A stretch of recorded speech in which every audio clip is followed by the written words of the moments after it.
We're only about 6 months into the presidency. President Trump has done a lot. We've talked about the accomplishments on his anniversary earlier this week. But having said that, this is still, a huge area where there's a lot of room for growth, and they are moving forward full force ahead now that the bill is done and as the tariff stuff is winding down. What did David Sachs say? You can't regulate your way to dominance in AI. I just love that that's the ethos of this administration. Dagan always has the best on this, but it was the Biden administration that felt like all they were trying to do is clamp down and tighten down and centrally control this. And Trump says, I'm going to do exactly the opposite. We are going to spend money. We are going to clear pathways. We're going to go around the globe and create partnerships. You don't know where this is going to go. You cannot plan out where AI is going to go. But the one thing you can say is we are going to be more open than anybody to discovering that faster. Yeah. And that's what the Trump administration does. And I just say, amen to that. There's going to be bumps along the way. It's not going to be all smooth sailing. But we are playing offense in a world where less than a year ago, we weren't even playing defense. We were just not getting in the game. And I think that's a huge win for America. Dagan? Economic fascism is what they weren't, the Biden administration was not, well, they were doing it literally, but they were via edict, privately telling, and I'll quote Mark Andreessen, his minions, because Joe Biden wasn't running the company, said, there are only going to be 2 or 3 large AI companies. There are going to be no startups. You guys think you can start companies, write code, and release code on the internet? Those days are over. We will directly regulate and control those companies. That's fascism, and that's what they were doing, and they were doing it quietly, in secret.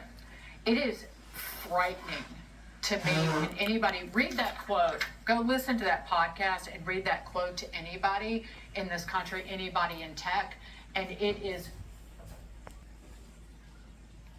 they will quake in their boots because it means the destruction of our future as an economy, the prevention of us growing and prospering, and it means the rise of communist China beyond where they are today.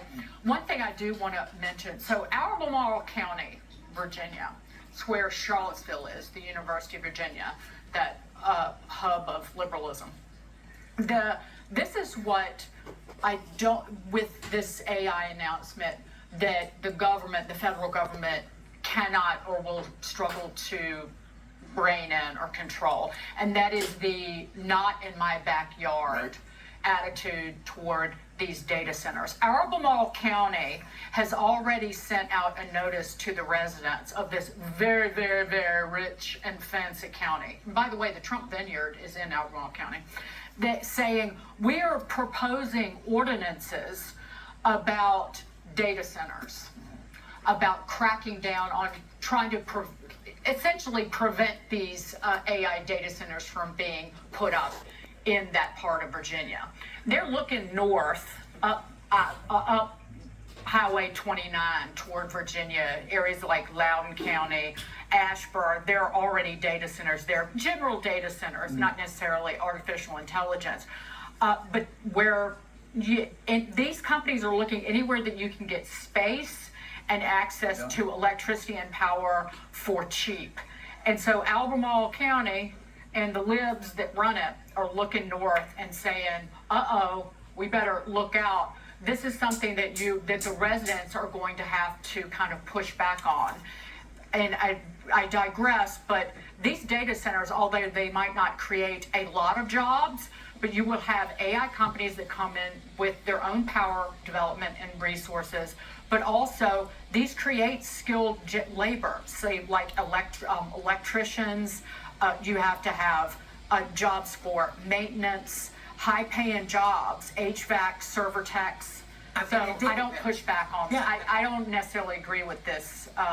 We don't want these data centers in our area. Well, I'll just say that AI is creating the future. I remember very distinctly in the early 1980s, my family got our first answering machine.